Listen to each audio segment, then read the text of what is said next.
Patrick Kluivert itu gagal. Bukan soal kalah sekali lagi, tapi the way he treat the timnas kan itu yang jadi masalah.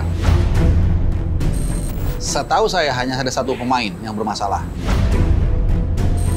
Sorry to say, kalau buat saya, buat Pak Erick Thohir, thanks for what he's done, but it's time to move on as well.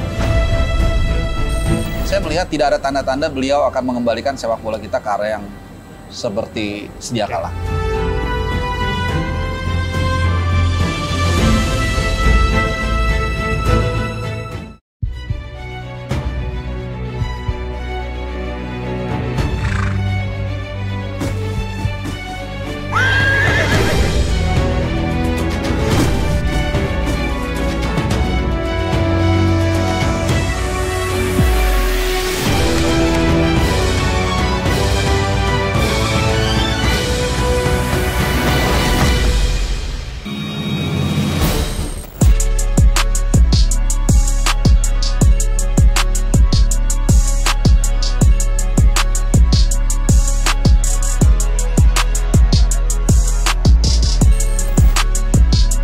Jakarta Malam selalu punya cerita.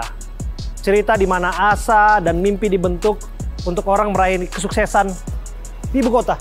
Barangkali salah satu mimpi yang terhenti adalah mimpi kita untuk menuju ke Piala Dunia. Dari 1 jutaan cerita yang memupus ataupun menghantak publik Indonesia. Tentu kita bertanya-tanya, bagaimana pertanggungjawaban, bagaimana evaluasi, dan bagaimana arah timnas kita ke depannya. Dari ketinggian ibu kota, saya Abraham Silaban akan berbincang dengan analis sepak bola, Bung Haris Pardede. Kita akan analisa secara mendalam siapa semestinya yang patut bertanggung jawab di balik kegagalan ini dan langkah apa yang semestinya harus diambil untuk menyelamatkan sepak bola kita. Ugal-ugalan, urus timnas, siapakah penyelamat kita?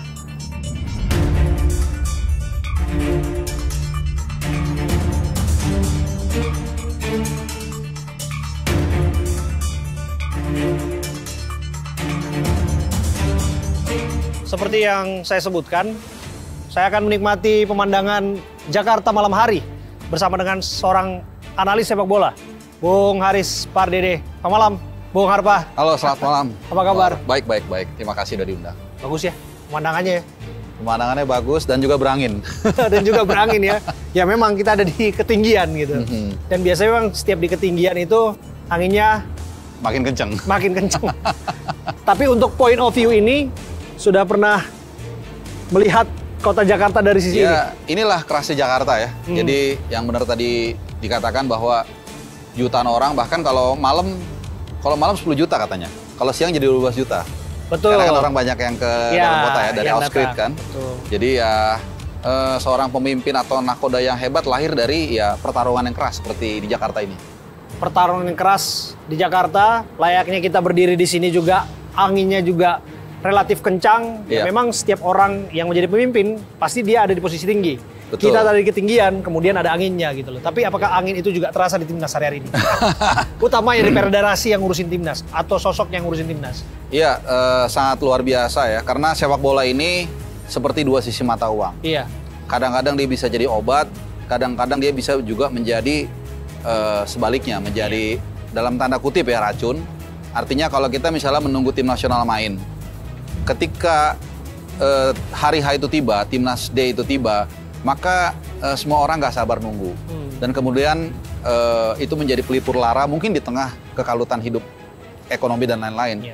Tapi once itu tidak menemui hasilnya atau berantakan, justru itu akan menjadi masalah. Jadi itu yang saya katakan, ya sepak bola itulah seperti bola, tidak ada ujungnya. Betul. Selalu berputar sampai kapanpun, sampai mungkin kita kiamat. Oke. Dan menurut Bung Harpa, di antara ribuan, mungkin barangkali jutaan asa yang tersimpan di warga ibu kota yang mereka ingin upayakan itu terwujud, tentu ada cita-cita besar juga. Satu mimpi kita yang tidak terwujud dan menghentak kita adalah kenyataan bahwa timnas kita gagal masuk Piala Dunia. Itu. Apakah Bung Harpa lihat juga barangkali warga ibu kota yang ada di belakang kita atau siapapun itu masih merasakan kesulitan untuk move on dari kegagalan itu? Ya, pertama kalau dikatakan mimpi itu adalah bunga tidur. Iya. Dan bahkan juga kalau kita ingat ungkapan Soekarno, bermimpilah setinggi langit, maka kau akan jatuh di antara bintang-bintang. Tapi belakangan kita dilarang bermimpi. Ada yang melarang kita bermimpi. Kenapa? Untuk ke Piala Dunia. Ya kita juga nggak tahu alasannya kenapa. Jadi seolah-olah masyarakat itu salah kalau punya mimpi. Iya. Padahal mimpi itu tidak terlalu jauh. Bahkan kalau kita ingat sedikit kembali romantisme kita merdeka, kalau ada orang saat itu bermimpi kita akan merdeka, mungkin mereka juga akan menertawakan mimpi itu. Betul. But against all odds, dengan segala, makanya di pembukaan undang-undang gitu kan, atas berkat rahmat Allah yang Maha Kuasa. Iya. Nah, artinya kalau kita punya keyakinan, preserve, kemudian kita juga berusaha, tidak ada yang tidak mungkin. Saya masih ingat ungkapan bintang tamu waktu itu di acara LRT. Bung Rocky Butirai, dia mengatakan tiada yang mustahil katanya. Betul. Nah, demikian juga mimpi bagi orang percaya. Bagi orang percaya. Tiada yang mustahil bagi orang percaya. Dan kita sempat percaya bahwa kita bisa masuk Piala Dunia. Iya, kita peringkat 3 di akhir tahun lalu. 2024 kita peringkat 3, hanya beda 1 poin dari peringkat 2. Dan kemudian kita punya presiden mengalahkan tim Saudi 2-0 dan juga 1-1 di Jeddah. Dan kemudian kita ketemu lagi, apa yang salah dengan mimpi yang realistis? Ya, tapi kemudian semua buyar karena ya mungkin nanti akan lebih dalam kita bahas ya, bagaimana keputusan yang sangat blunder. Mungkin ini bisa dikaji di apa ya, di entitas fakultas ya, bagaimana keputusan memecat pelatih sebelumnya STY dan mengganti dengan pelatih yang baru yang kita tahu track record-nya tidak bagus, dan ini membuat mimpi kita tadi yang tadi Bung Abraham katakan, sedang tidur orang terbangun. Betul. Kenyataan bahwa kita gagal bukan karena kita salah bermimpi, tapi karena memang ada kebijakan atau keputusan yang patut sangat dipertanyakan dan belum ada jawabannya sampai sekarang. Kenapa saat itu ada keputusan seperti itu?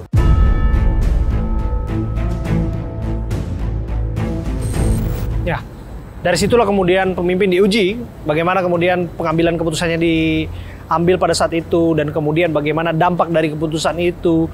Ya, semua orang mungkin punya perspektif yang berbeda tentang itu, tapi yang ingin kita sampaikan adalah bagaimana kemudian asa yang sudah sempat terbentuk terjebak begitu saja. Kadang-kala orang bilang jangan berikan aku harapan gitu. Lebih baik tidak ada harapan itu. Tapi ketika harapan itu sudah menyala, itu tidak terwujud, kita gagal ke Piala Dunia, ya sakitnya masih terus terasa. Betul. Gitu. Jadi ya memang kalau dikatakan harapan itu ada, tumbuh kan bukan tiba-tiba. Pasti ada proses yang kita lihat, yang mesti kita akuin juga. Ya banyak hal-hal positif yang dulu di awal-awal itu dilakukan oleh Ketua PSSI Erick Thohir saat itu. Ya tapi kan manusia seperti yang beliau katakan juga baru-baru ini, bahwa manusia tidak ada yang sempurna. Pasti ada kekurangannya. Dan disitulah dibutuhkan masukan-masukan dari seluruh lapisan masyarakat. Nah pertanyaannya sekarang, apakah yang bersangkutan itu mau mendengarkan masukan masyarakat di tengah turning point sepak bola kita? Nah ini yang akan kita lihat. Oke. Dan Bung Harpa, kita mau bicara lebih menarik lagi soal mimpi karena ingin menikmati santap malam bersama dengan Bung Harpa. Siap. Sambil berbicara soal sepak bola, boleh ya? Boleh, dengan senang hati. Dengan senang hati ya? Oke, terima kasih Bung Harpa sudah hadir. Kita menikmati pemandangan kota Jakarta di tempat istimewa ya ini ya. Baru sekali nih saya di sini nih. Jadi ini lagi hype di ibu kota. Tempatnya tentu kita akan publikasikan nanti. Tapi yang jelas pemandangan seperti ini bisa dinikmati di salah satu spot yang terbaik di ibu kota. Mari, Bung Harpa. Oke.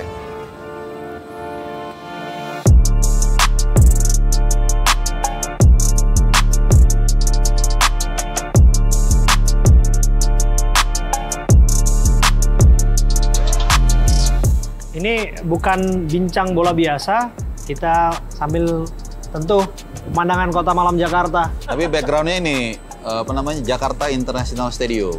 Memang nggak terlalu kelihatan mungkin. Tapi bisa ada di sudut sana. Betul. Nah, ada kelap-kelip lampu di sana yang menunjukkan bahwa itulah Jakarta International Stadium.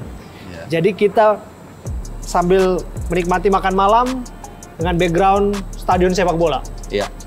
Salah satu stadion sepak bola yang cukup bagus ya. Ya meskipun tim nasional kita setahu saya belum pernah main di sana.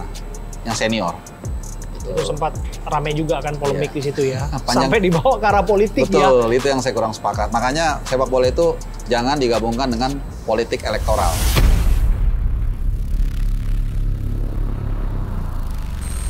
Kalau politik kebangsaan oke, Bang. Karena dulu pun sepak bola kan kita gunakan untuk memperjuangkan kemerdekaan kita. Iya. Zaman dulu Suratin berdiri, kita menggunakan itu untuk meningkatkan semangat kebangsaan kita. Tapi bukan untuk kepentingan kelompok, seperti itu. Iya. Saya sependapat, karena kalau kita bicara point of view dari tempat saya duduk, tempat Bung Harpa duduk, terlihat sepak bola ada di tengah. Terlihat lapangan sepak bola, tepatnya yang saya maksudkan adalah posisinya di tengah. Kemudian juga tentu ada bangunan-bangunan pencakar langit lainnya yang ada di sekitar kita. Dengan segala background-nya, semestinya sepak bola mempersatukan posisinya di sana. Iya, gitu ya? Dan itu yang selalu saya banggakan selama mungkin at least 2 tahun terakhir, Bang. Selama saya liputan di Qatar 2 kali, disitulah saya merasa ternyata bangsa Indonesia itu bukan dipersatukan oleh A, oleh B, oleh C, oleh militer, oleh sepak bola.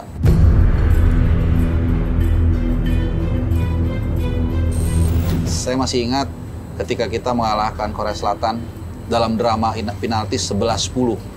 Itu Justin Hubner sempat nggak gol, diulang, tapi akhirnya gol dan intinya kita berhasil dengan video kompilasi. Video kompilasi nobar di seluruh Indonesia dengan lagunya Coldplay, La Vida, Viva La Vida kalau nggak salah. Dan di situ saya melihat, wow, ternyata when it comes to timnas dan berprestasi, bangsa kita tuh nggak peduli. The way you pray itu nggak peduli. Semua orang berdoa dengan gayanya masing-masing. Semua orang bersyukur saling bergandengan tangan. Ya, meskipun di belakangan kita tahu turmoil agak sedikit mungkin dinamikanya terjadi, ya agak disayangkan. Dan keadaannya tentu kita harus buka mata, nggak baik-baik aja gitu. Sebelum ke sana, yang baik di depan kita harus nikmati. Pasti. Gitu ya. Ada minuman, silakan Bung Harpa, kita nikmati.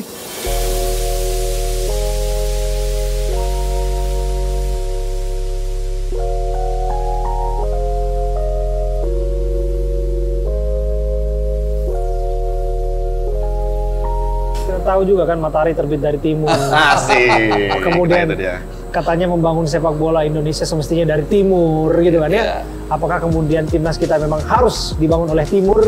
Kapatse dalam hal ini? Waktu yang menjawab.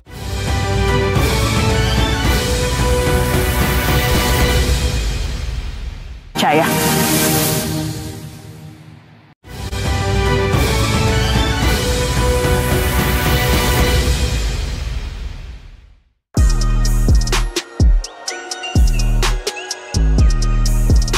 Saya merasa federasi seolah terbooster hari ini.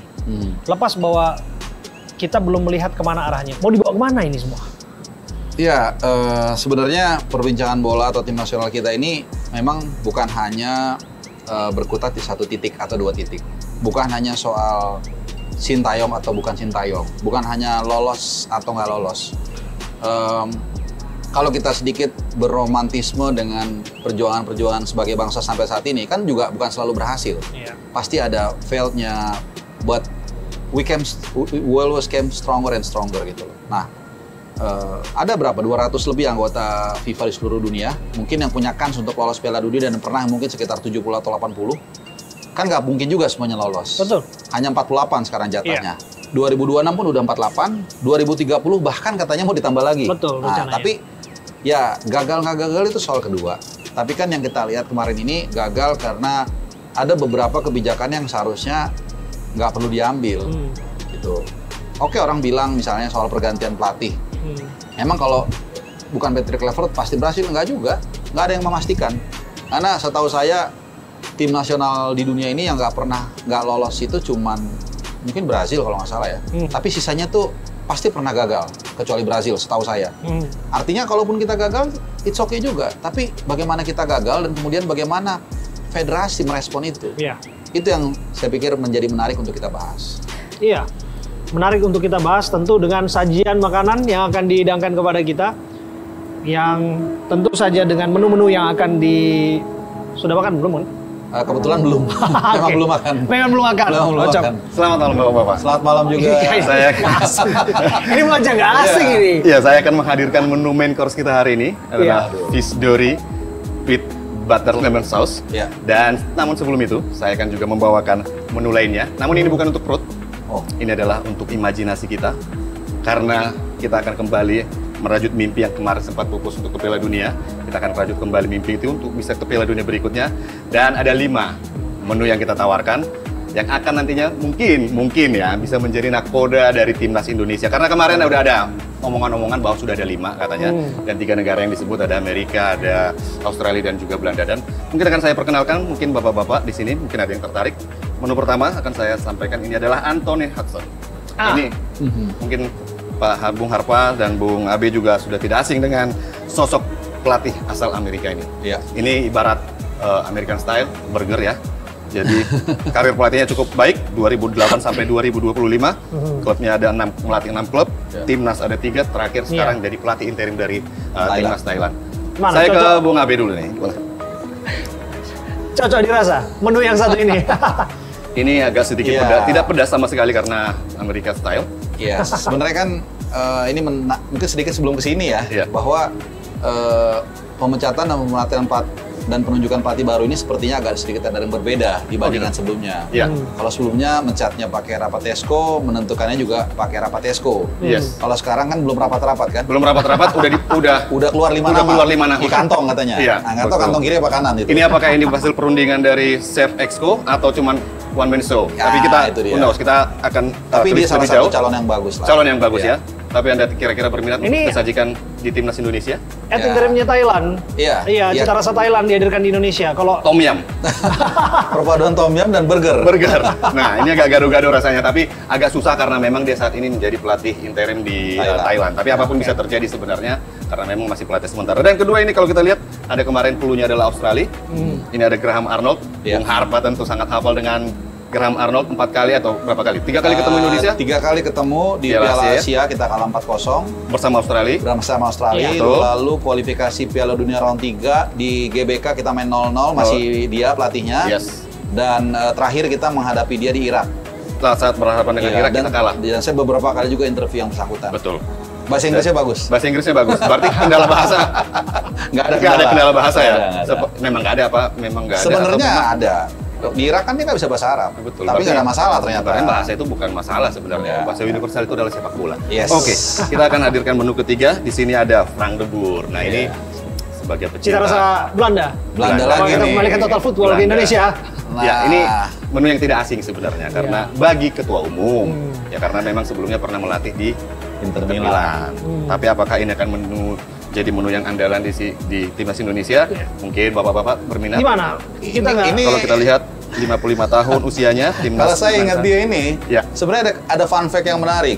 Dia ini 2 kali, dia dan Patrick Kluivert di semifinal Piala Eropa 2000 nggak masuk penaltinya nih di open play. Jadi dia nggak masuk, Patrick Kluivert nggak masuk. Pas adu penalti lawan Italia nggak masuk lagi 2 kali. Nasibnya mirip. Bisa pas deh. Oke, kita skip. Mungkin Frank de Boer, ada pilihan lain lagi. Nah, ini dia menu cita rasa yang Asia. Nah, mungkin ini bisa memupus, artinya menghidupkan kembali bagaimana mereka-mereka yang ingin pelatih Korea Selatan ada di Indonesia. Ya, cita rasa Asia lah. Cita rasa Asia. Ini cita rasa Korea Selatan. Bawain Pak Hang-seo juga melatih di Vietnam. Kemarin dia cukup kuat, membuat Vietnam sulit dikalahkan termasuk saat berhadapan dengan Indonesia. Dan saat ini dia menjadi anggota, kalau nggak salah, Dewan Exco juga di Korea Selatan. Tapi kira-kira ini kan mindset orang kan ini kan point of view-nya karena dia menjadi kryptonite-nya STY kan. Jadi akhirnya kita bawa dia begitu seolah-olah. Tapi saya rasa secara pemahaman kawasan pasti oke, secara budget juga saya rasa oke. Cuman ya usianya 68 tahun, apakah dia masih bisa mengikuti frekuensi sepak bola era sekarang? Mungkin itu pertanyaannya. Dan satu lagi bahwa dia akan dikecam oleh fans Vietnam apabila melatih Indonesia, dan itu sudah disampaikan di media-media kemarin bahwa fans Vietnam tidak rela bila Park Hang-seo menangani timnas Indonesia. Sampai gitu jangan sampai menangani timnas Indonesia. Dan ini adalah sosok yang memang cukup ramai juga belakangan. Ini menu yang juga andalan adalah Timur Kapatse. Dia berhasil dengan timnas Uzbekistan. Dan kemarin sempat ada mention dari DM dari netizen, dan dia agak antusias untuk menangani timnas Indonesia. Dan katanya kabarnya nih, hasil gocekan kita bahwa Bung Harpa udah WhatsApp-WhatsAppan sama Timur Kapatse. Yang benar? Iya udah WA-an sama Timur? Udah ngobrol dengan yang bersangkutan. Bukan Timur Pradopo kan? Itu kan dulu Kapolri ya. Timur Kapatse. Timur Kapatse. Oke, gimana responnya? Katanya Ya. anginnya lagi ke situ. Dia sangat terbuka, kata-katanya itu gamblang. Memang dia masih ada kontrak katanya sampai bulan Desember ini, tapi kan udah dekat kan, udah selesai. Dan dia kan saat ini menjadi asisten, diturunkan dalam tanda kutip ya, menjadi asistennya Cannavaro di tim nasional senior Uzbekistan. Jadi mungkin dia ngerasa dia lebih butuh tantangan untuk melatih Indonesia. Dan kebetulan dia juga cerita, dan saya pernah satu ruangan dengan dia di Piala Asia U23. Waktu itu dia bawa tim nasional U23 itu ke final kalau nggak salah, ke Piala Asia tahun lalu. Dan dia pernah main juga di GBK nih 2007 sebagai pemain. Jadi sudah tidak asing dengan atmosfer Dan sepak bola budgetnya budget Indonesia. Asia kayaknya Budget masuk. Asia masuk. Dan yang pasti udah WhatsApp-WhatsAppan sama Bung Harpa ini. Dan itu penting karena apa? Karena informasi kan cepat kita dapat. Yes, benar. Dan kita tahu juga kan matahari terbit dari timur. Asik. Kemudian Nah, itu dia. katanya membangun sepak bola Indonesia semestinya dari timur gitu kan ya. Iya. Apakah kemudian timnas kita memang harus dibangun oleh timur? Kapatse dalam hal ini? Waktu yang menjawab.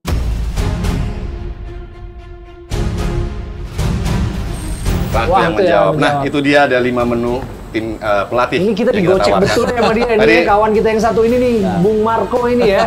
Dia hadir di sini menggocek kita. Kita tadi bicara udah lapar, Bro. Iya. Cuman datang bawa menu, kita kira isinya makanan. Karena Tapi ternyata ini adalah daftar untuk menu pelatih yang ditawarkan kepada kita. membangkitkan kembali mimpi kita. Siapa tahu dari 5 ini ada yang berhasil nanti membawa Indonesia ke Piala Dunia, who knows. Iya. Atau mungkin ada pilihan-pilihan lain di luar ini, kita bebaskan. Iya. Yang pasti keputusan jangan berada di tangan satu pihak dan Nah, jangan itu dia. satu orang. Dan Betul. hanya jangan karena mau diwawancara saat Natal. Oh, tiba. Jadi sebentar lagi kan kita janjikan main course-nya. Iya. Selamat menikmati hidangan Baik. malam ini. Terima kasih, Gocek Bro Marco. Baik, sampai ketemu. Luar biasa. Tapi kok saya melihat ya ada raut dari wajah Bung Harpa sebetulnya dari menu-menu yang ditawarkan tadi. Kok saya merasa Bung Harpa kurang begitu antusias karena nggak ada Sintayong di sana. Iya, kalau saya orangnya to the point. Jadi memang akan ada label tertentu itu nggak ada masalah. Tapi karena di belakang saya ini nggak ada siapa-siapa, jadi free thinker. Jadi kita berpikir itu nggak usah takut. Gitu, nggak usah takut. Kalau selama memang kita berdasarkan empirisme, karena udah beberapa kali saya paparkan bahwa kalau Sintayong ini ditunjuk kembali, sebenarnya ini win-win solution.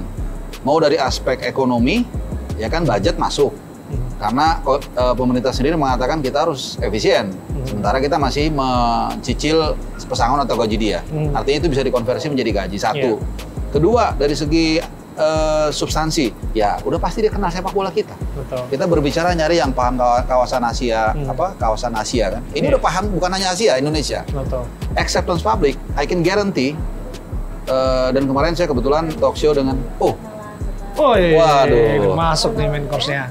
ini habis logika logistik datang.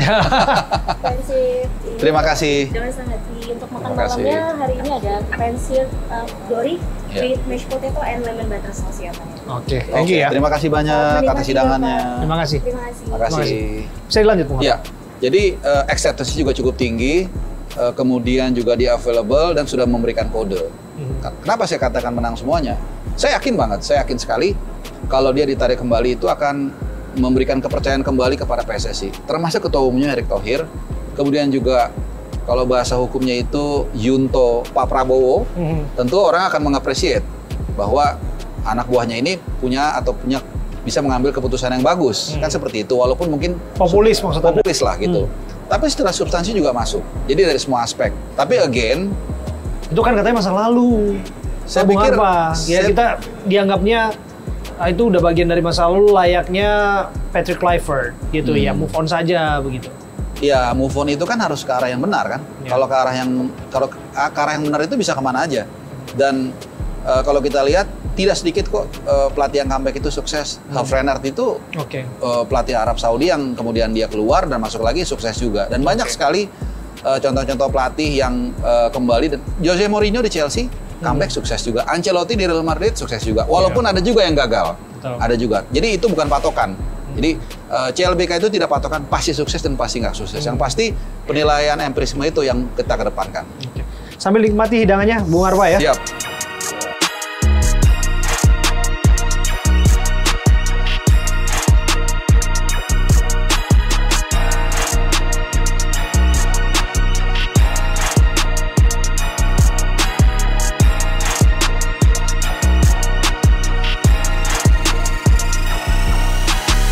Patrick Kluivert itu gagal, bukan soal kalah sekali lagi. Tapi the way he treat the timnas kan itu yang jadi masalah. Saya hampir ke setiap stadion timnas mainkan selama 2 tahun terakhir dan 3 kali saya dengar 3 huruf itu berkumandang.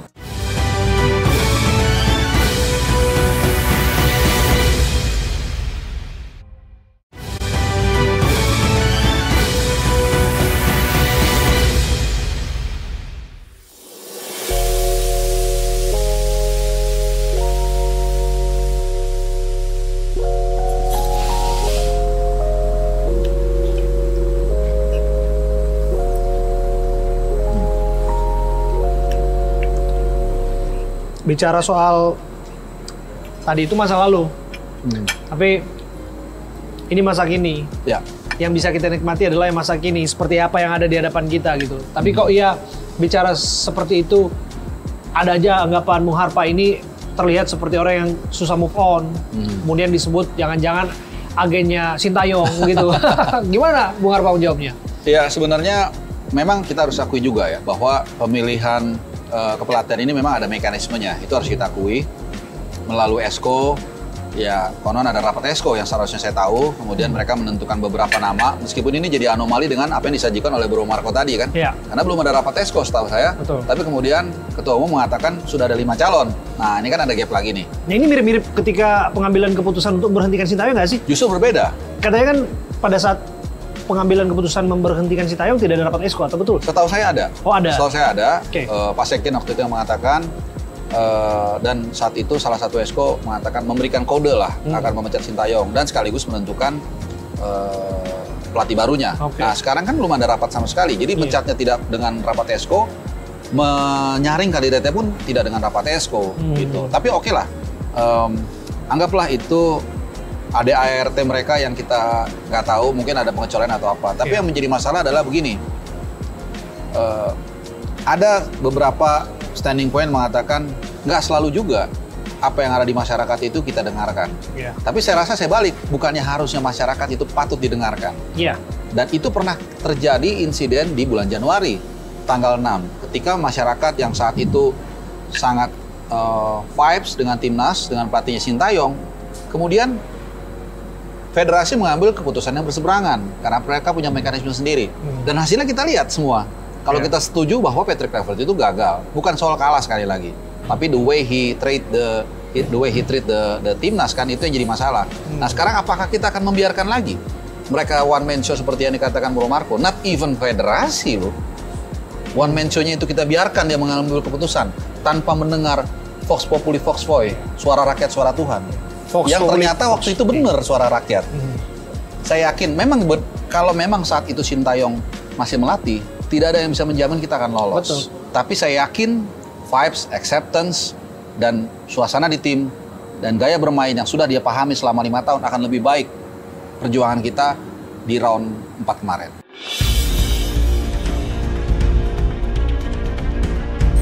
Jadi kalau dinamika yang terjadi di ruang ganti sambil nikmati ya. Kok saya berpikir jadinya melihat bagaimana publik hari-hari ini berbalik kembali ke Sintayong. Apa jangan-jangan dinamika yang sempat kita dengarkan, diskursus ketidakcocokan di ruang ganti, konflik antara pemain dan pelatih, ini benar-benar terjadi nggak sih?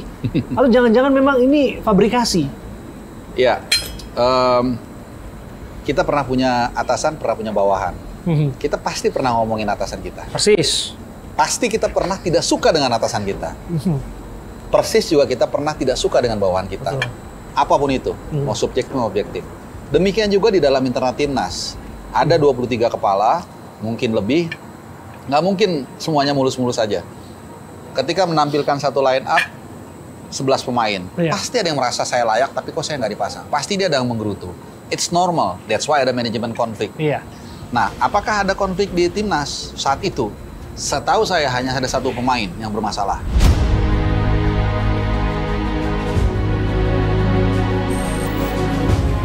Dan narasi-narasi yang dikembangkan, ada pemberontakan. Itu Jay betul? Saya, Bung Abraham, bertemu dengan Jay itu pertama kali secara tatap mata itu bulan September 2024. Bahkan kemarin terakhir saya ketemu lagi, saya ingatkan itu. I remember almost 1 year ago. Dan dia bilang, Oh iya, I remember dia bilang gitu. Artinya, sosok seperti dia tanpa kita ada atribut-atribut yang lain, saya tidak melihat dia melakukan itu. Mungkin penonton bisa akan menilai. Tapi itu kan boleh dikatakan pandangan luar, ya kan? Tapi kemudian, narasi-narasi yang dikembangkan itu dipatahkan langsung oleh orang yang ada di dalam. Bukan saya, bukan Bung Abraham, bukan Erick Thohir, bukan Esko PSSI yang berhak untuk mendisklaimer ada yang di dalam. Tapi Ragnar dan satu lagi itu Verdong di sebuah podcast mengatakan nggak ada masalah sama sekali, bahkan dia mengatakan Sintayong orang yang lucu.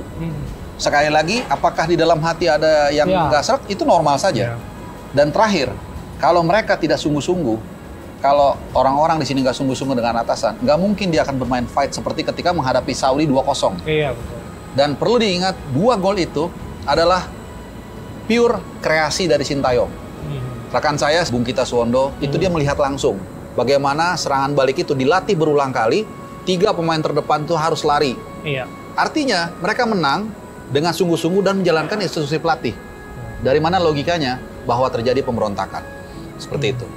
Menjadi menarik ketika disebutkan PSSI berhati-hati dalam mengambil keputusan siapa penggantinya Patrick Kluivert. Dan implikasinya adalah kita nggak main di 2 match, Betul. FIFA Match Day begitu. Ya. Kalau kita lihat negara tetangga kita, Thailand, dia pakai pelatih interim, Ya. pelatih sementara, Hudson, yang mereka nggak mau melewatkan itu gitu. Bayangan saya sebagai fans sepak bola ya, fans timnas, fans Garuda, Ya. semestinya kan yang namanya pertandingan, kalaupun tetap dimainkan sebagai suatu laga, bisa menjadi pelipur lara. Barangkali begitu. Dan jangan-jangan juga bisa ya menaikkan peringkat kita lah. Syukur-syukur bisa menang di sana. Kan kira-kira begitu. Betul. Bung Harpan ngeliatnya gimana? Ini menarik ya. Bisa kita lihat dari 2 point of view yang berbeda. Pertama, dari point of view faktual. Faktual ini dalam arti kita masih ingat salah satu target PSSI yang seingat saya pernah terucap oleh Pak Ketum itu adalah ingin membawa Garuda itu masuk 100 besar dunia. Dan how come you won't be able to play di FIFA Matchday seperti ini, mengharapkan kita bisa naik peringkatnya. Poin kita sudah pasti nggak nambah. Dan tim-tim lain itu akan bermain. Kita sekarang sudah terlewati oleh Malaysia. Dan kita nggak tahu lagi nanti tim lain yang akan main yang dapatkan poin yang melewati kita. 2 FIFA Match. Jadi ada inkonsistensi yang saya lihat di pernyataan Ketua Umum. Yang kedua, kalau saya baru coba berpikir trio detektif, ada trio detektif. Saya rasa mereka ini lagi tiarap. Keadaan ini lagi turmoil. Semua orang kita lihat, dan kebetulan kemarin saya lagi diskusi dengan salah seorang mungkin semacam surveyor lah. Jadi dia mengatakan begitu round 4 itu selesai, ada beberapa kata yang paling banyak muncul di permukaan. Yang paling banyak muncul itu adalah STY.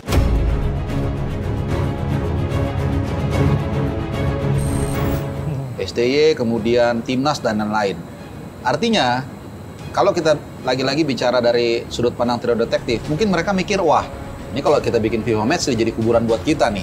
Mungkin seperti itu. Iya. Nah, ini kalau point of view yang trio detektif. Sekalipun kalau misalnya dia taruh pelatih sementara di situ. Iya, pasti karena orang masih kesel dengan situasi terakhir itu. Mungkin kecuali kalau dia mencari pelatih itu yang memang benar-benar bagus, yang kelihatannya orang masuk akal, mungkin bisa jadi akan 50-50. Ya kan sempat ada nama Nova, kemudian juga ada nama pelatih lokal lainnya yang dianggap untuk bisa sementara lah. Betul. Untuk melatih timnas kita supaya kelihatan ada asanya nih. Iya. Maksudnya kan udah kadung naturalisasi ada di sini, kemudian kelihatan mereka juga masih berjuang untuk timnas kita gitu loh. Iya. Sebenarnya ada satu opsi yang saya nggak ngerti ya, tapi saya rasa paling masuk akal di luar opsi-opsi tadi. Menunjuk Alexander Zwiers, direktur teknik kita, Itu jadi sempat ad interim. Ya itu sempat juga kan. Dan beliau ini dulu tuh mengawali karirnya sebagai pelatih juga, punya APRO, nggak ada masalah. Mungkin federasi tidak menyangka kita akan gagal total. Oke. Karena tadinya mungkin berpikir at least kita peringkat 2. Maka kalau peringkat 2, itu otomatis akan menjadi kuota competitiveness game. Betul. Menghadapi UEA, kalau nggak salah UEA yang peringkat 2. Nah, ketika mereka gagal untuk menyiapkan mitigasinya, dan kemudian suara dari masyarakat begitu kencang, termasuk juga tagar ET out, mereka mikir mendingan saya tiarap. Dan kemudian mengalihkannya ke tim nasional U23 yang akan diisi oleh tim nasionalnya Indra Safri untuk nanti SEA Games. Jadi saya lihat Ini semua nggak siap. Nggak siap dengan keadaan bahwa kita akan gagal.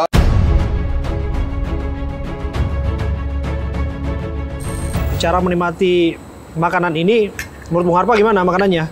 Ini memang beneran enak. Enak ya? Emang enak, bener. Sekalipun yang kita bicarakan belum tentu enak bagi sebagian kalangan yang mendengarkannya. Saya rasa nggak masalah ya. Rakyat kita ini harus dibiasakan untuk menyalurkan aspirasinya dengan baik. Ya.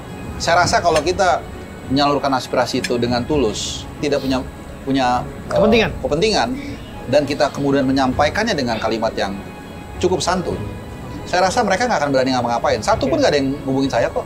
Orang nanya gimana? Di DM gue gini-gini, nggak ada. Mau DM apa? Saya rakyat biasa.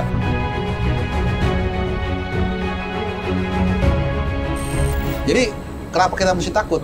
Ini pertempuran kita kok. Kalau selama tujuan kita untuk kebaikan. Oke.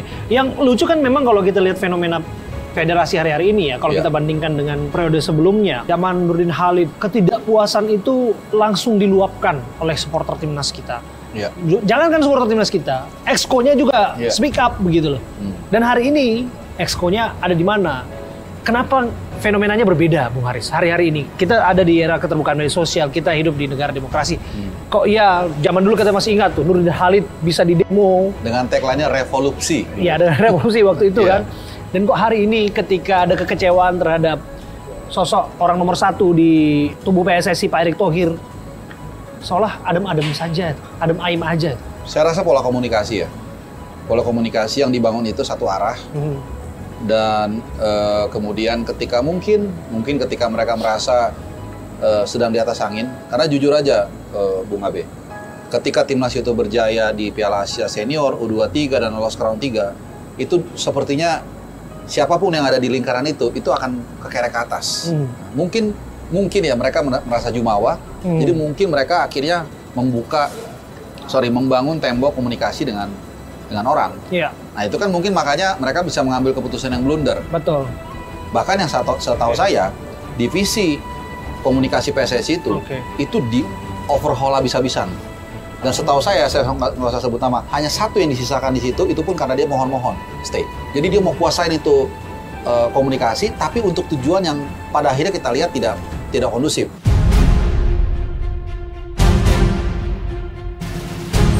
Di era zaman PSSI di periode sebelumnya kita melihat sekjen bisa memberikan statement secara terbuka kepada media, kemudian bagaimana PSSI begitu terbuka menyambut media, siapapun bisa bicara tentu saja ya, exco, bahkan komisi disiplin dan sebagainya, siapapun bicara di situ. Dan dinamika itu terjadi gitu. Kok ya hari ini, apakah betul ada pengkondisian untuk seolah-olah memastikan bahwa keadaan timnas yang hari ini terpuruk, seolah kita biasa-biasa aja. Hey, wake up, kita gagal Piala Dunia. Seseorang harus bertanggung jawab di sana. Itu yang saya tidak lihat memang. Artinya dari esko ini yang memang ini kan sebenarnya perwakilan suara kita kan. Mereka ini dipilih dari 100 sekian voter, Liga 1, Liga 2, Asprof dan lain-lain yang akhirnya mereka menjadi representasi esko atau dari PSSI, Persatuan Sepak Bola Seluruh Indonesia. Tapi sejauh ini nampaknya betul yang tadi Bung Abe katakan, sepertinya tidak linear ya dengan apa yang ada di masyarakat.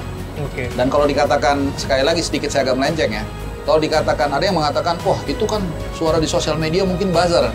Oke, saya hampir ke setiap stadion timnas mainkan selama 2 tahun terakhir, dan 3 kali saya dengar 3 huruf itu berkumandang.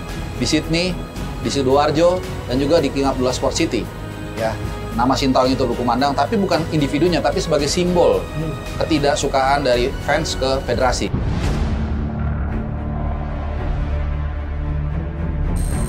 Anda boleh kita berdebat soal suara di sosmed, itu buzzer. Apakah Anda akan mengatakan suara di stadion itu buzzer? Kan nggak juga. Nah, itulah yang tidak linear dengan yang tadi Bung Abe katakan. Di esko ini kok tidak mewakili ya? Meskipun awal-awal kalau kita ingat setelah kegagalan dari Irak, mereka cukup galak. Kita masih ingat Pak Sumarji, yang salah satu esko sekaligus manajer timnas, sekaligus ketua BTN. Itu dengan di belakangnya beberapa orang esko yang saya asumsikan itu satu suara. Dia akan bilang, akan membongkar semua masalah di ruang ganti supaya untuk perbaikan. Tapi nyatanya sekarang kok sepertinya sunyi ya. Apakah saluran ini sumbat? Kalau sumbat saya rasa ya kita sampaikan aja secara langsung. Kan ada diatur undang-undang menyampaikan aspirasi toh. Keterbukaan menyampaikan kasus, tinggal lapor ke polisi bahwa Iya. kita akan melakukan penyampaian aspirasi karena sepertinya tersumbat. Karena saya seperti yang saya katakan tadi, saya ke lapangan, saya lihat kok berbeda ya. Iya. Suara yang di lapangan dengan yang di Esko, ya nggak ada masalah. Dan itu saya rasa yang mereka takutkan.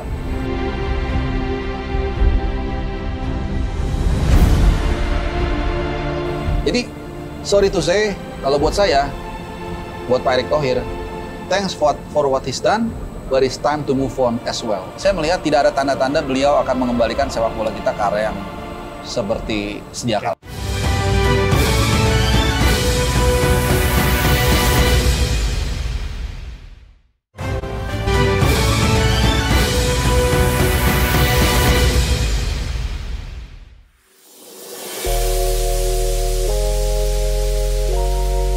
Dan kita juga melihat ada fenomena ketidakpuasan itu juga berkali-kali disampaikan kepada wakil rakyat kita. Dan itu juga sudah kita lihat bagaimana upaya demonstrasi itu dilakukan. Walaupun memang ya ujung-ujungnya ya kita juga nggak membenarkan bagaimana cara-cara perampasan, bagaimana cara-cara kekerasan di sana. Tapi pesan di balik itu semua bahwa jangan main-main dengan jabatan yang diemban. Kok saya menganggap ada anggapan seolah-olah yang bisa mengurusi federasi hanya Erick Thohir sendiri, hanya Erick Thohir semata wayang. Apa iya hanya sosok itu yang bisa mengurusi sepak bola tanah air kita? Saya akan menilai secara fair ya. Saya adalah dulu orang yang sangat mendukung dan mengagumi beliau.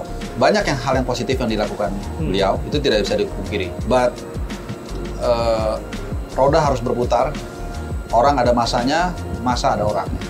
Sekali lagi kita menghargai beliau sepenuh hati saya. Jadi bukan ada kebencian pribadi, tapi I think it's time to move on. Jadi bukan hanya dia yang meminta kita untuk move on dari Sintayong, tapi kita juga punya hak untuk move on dari dia sebagai ketua federasi. Saya gamblang aja ngomong.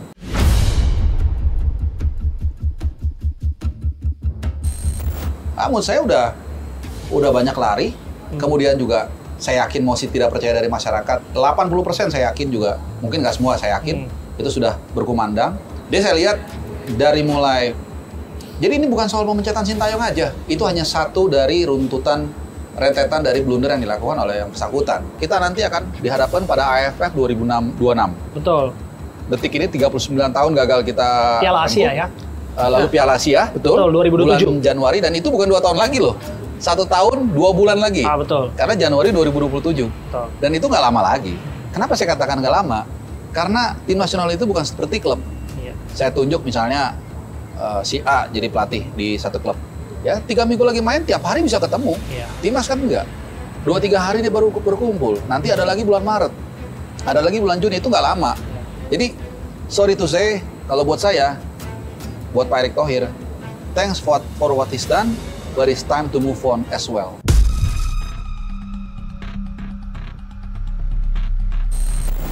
Sekalipun yang dijanjikan peringkat 100 FIFA, Ya, kemudian itu kan juga konsisten juga, buktinya. Piala Asia 2027, Piala Dunia 2030. Anda melihat janji-janji itu sudah nggak relevan lagi hari-hari ini? Saya jujur, sebelum beliau melakukan konferensi pers, kalau nggak salah Jumat 2 minggu lalu kurang lebih, itu saya masih memberikan harapan. Tapi kemudian ketika Jumat itu dia melakukan konferensi pers, yang buat saya itu menantang itu. Itu menantang jelas.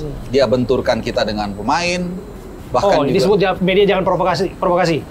Iya, media jangan provokasi. Saya bilang, siapa sih kita yang setuju dengan bullying pemain? Nggak ada lah. Perkara itu ada 1-2, itu ya pasti. Tapi kita tidak dukung. Tapi bukan itu poinnya kan. Anda ini habis melakukan, setelah baru saja mengambil keputusan yang blunder dan gagal, dan Anda tidak ada say sorry. Nggak ada pertanggungjawaban sincere. Dan orang Indonesia itu, kalau seorang pejabat atau siapapun itu, saya juga pernah melakukan kesalahan, Bung Abe. Ketika saya minta maaf dari dalam hati, mereka bisa merasakan. Ya nanti saya dibilang pakar hati lagi kan. Tapi kita udah cukup dewasa lah untuk melihat mana orang yang tulus dan enggak. Tapi pun demikian, apakah maaf cukup? Ya, bahkan itu pun sebenarnya nggak cukup kan. Tapi itu pun tidak dilakukan dengan proper menurut saya. Dan itu butuh sampai berhari-hari, sampai orang teriak-teriak. Baru dia minta maaf dengan, kalau saya lihat di sebuah podcast ya, agak mendongak gini. Saya nggak tahu deh apakah subjektif ya. Tapi artinya saya rasa udah minta maafnya terlambat, dan sepertinya tidak sincere. Kemudian tidak ada kebijakan yang dilanjutkan yang membuat kita yakin. Nah, disitulah saya bilang, oke, enough is enough. Makanya saya akhirnya bikin tagar ETA.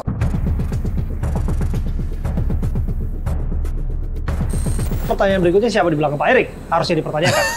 Ya, karena kan beliau mengatakan bahwa oke, beliau sudah menyampaikan permintaan maaf dan beliau juga klaim ya, sekali lagi ini klaim ya, beliau minta maaf ke Presiden dan Presiden menyampaikan coba lagi. Nah, ini kan statement yang apakah masih relevan? Iya. Pertama ini kan ya kalau kita melihat ya, ini seperti mencari dukungan baru. Megang bola di Indonesia itu gampang-gampang susah. Tapi once you win the heart of Coliseum, kalau Anda memenangkan hati fans, siapapun nggak ada yang berani nyolek Anda. Nggak ada yang bisa. Dan saya nggak usah sebut nama, ada beberapa pejabat yang tersandung gara-gara bola. Iya. Tapi banyak juga yang akhirnya jadi karena ada bola. Ada yang jadi gubernur, kita tahu. Ya kan? Betul. Nah, pernyataan itu menurut saya menunjukkan bahwa ada yang jadi gubernur, merangkap jabatan, kemudian pada akhirnya memilih untuk tetap jadi gubernur, begitu ya. Ada juga macam-macam. Dan hari ini ada yang jadi Menpora, ada tapi juga tetap menjadi dalam jabatan orang nomor 1 federasi. Iya, nomenklaturnya kacau tuh kan. Jangan-jangan kita juga merasa bahwa beliau merasa juga mendapat dukungan dari FIFA. Kan itu yang selalu disampaikan. Seolah sosok beliau adalah satu-satunya yang punya relasi begitu dekat, koneksi dekat dengan FIFA, sehingga pada prakteknya ya tidak ada nama lain yang sefit dan proper Pak Erik untuk mengurusi sepak bola kita. Iya, saya pikir narasi itu sebenarnya merendahkan bangsa Indonesia ya. Seolah-olah dia satu-satunya manusia yang paling hebat di Indonesia. Dan saya yakin tidak. Dan setiap orang itu ada masanya, setiap masa itu ada orangnya. Ya, karena di bawah kolong langit ini nggak ada abadi. Nggak ada yang abadi, menurut saya. Sekali lagi, bukan asas kebencian, tapi memang ya sesuatu harus bergerak. Tapi untuk siapa calonnya, itu biarkanlah mekanisme PSSI atau siapapun yang mengambil gitu. Tapi sampai saat ini, saya melihat tidak ada tanda-tanda beliau akan mengembalikan sepak bola kita ke arah yang seperti sedia kala.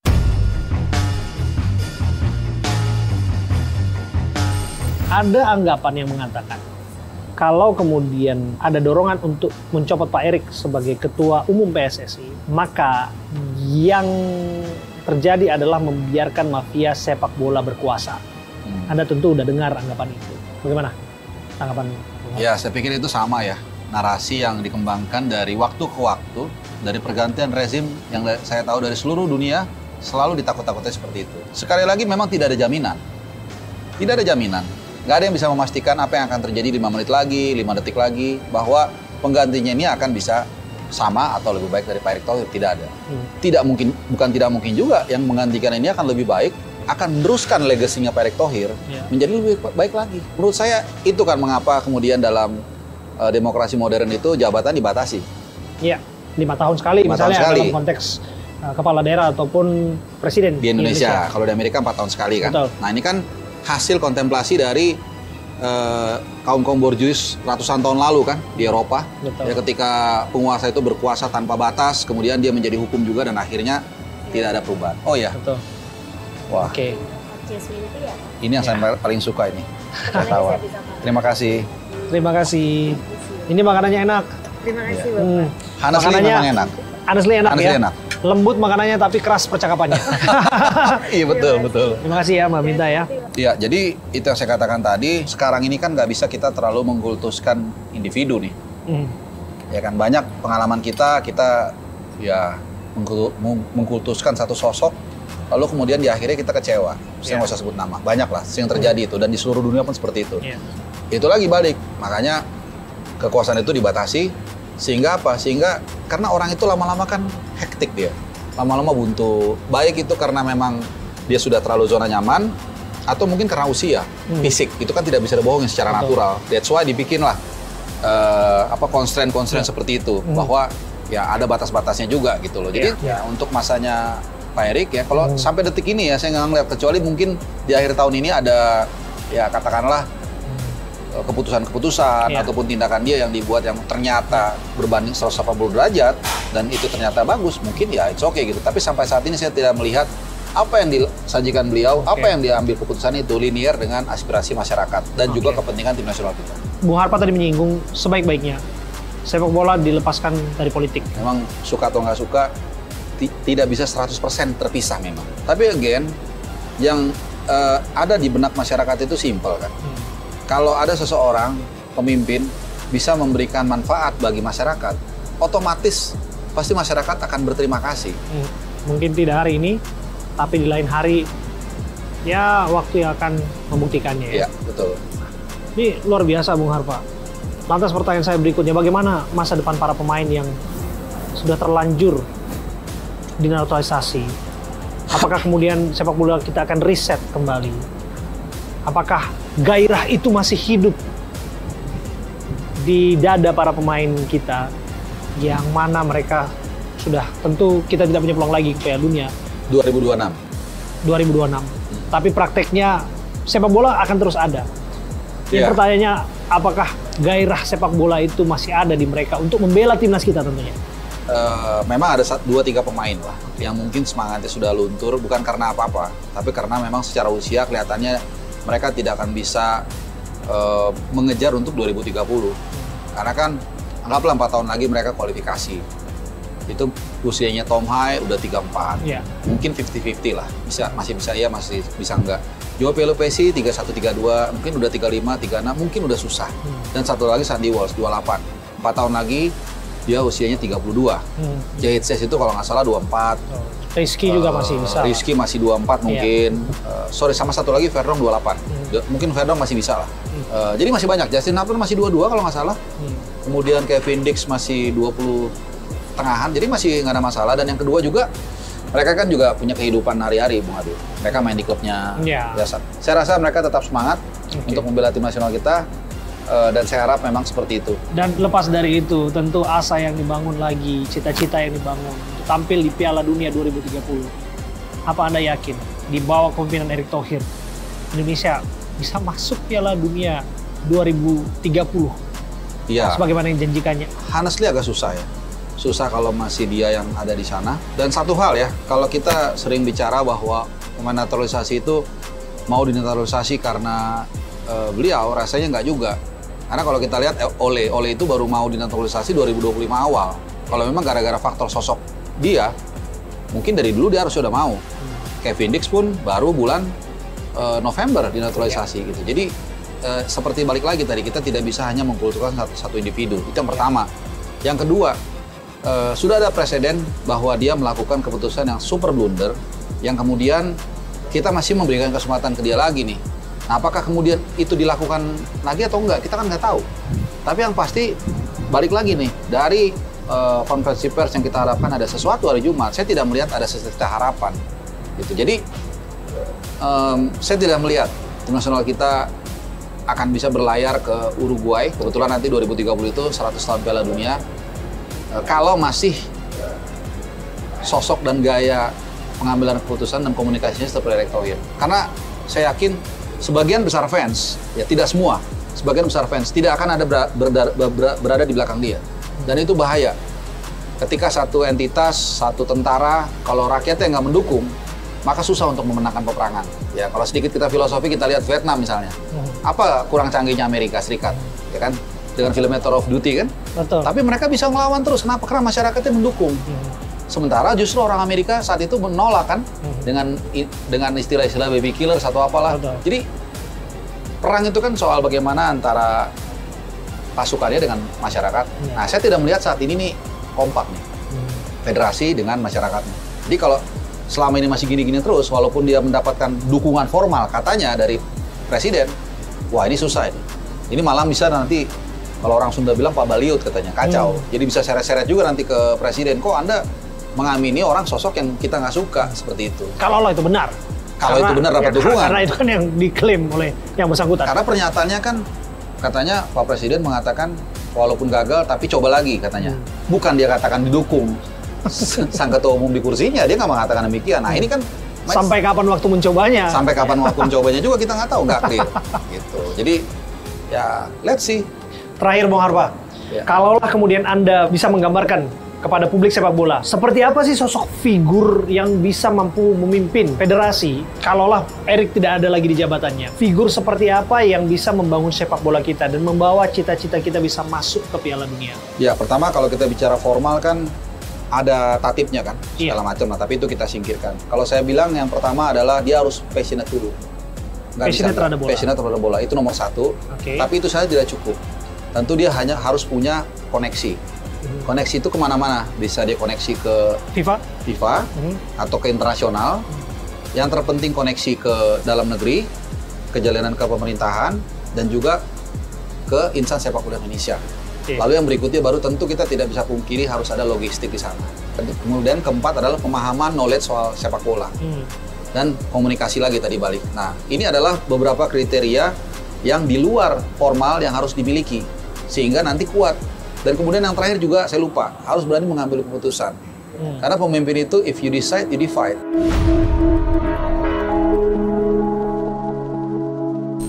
Saya melihat belakangan ini tidak terlihat.